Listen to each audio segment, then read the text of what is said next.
So I've got my acrylic picture frame here and I absolutely love it. I love the way it looks. It's kind of scalloped on the edges, you can see here, so it's not just square. So it gives it a really nice look, and the light actually reflects through here, which I really love. Now this is a 5x7. They come in 4x6s also, and this is actually 2 pieces. Now together, right now when they're together, they're right around 1/2 inch, just a little bit less, and they're actually held magnetically. So when you pull these apart, you'll see right here we've got these little magnets right there. And I tell you, when they are together, they are in there good. It's just not going to come out. You got to take a little force to get that out. So you don't have to worry about your picture coming off. It is just super nice and clear.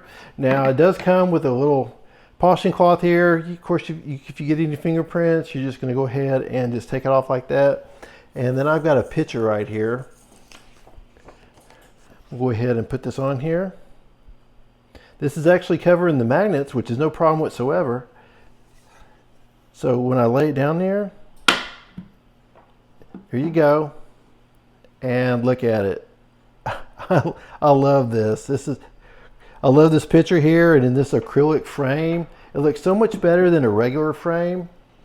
And of course, on the back side, you could put another picture. You could have 2 different pictures on here. Just flip it over, just to change the scenery in your room. Looks very nice. I'm really happy with it, and I hope you found this review helpful.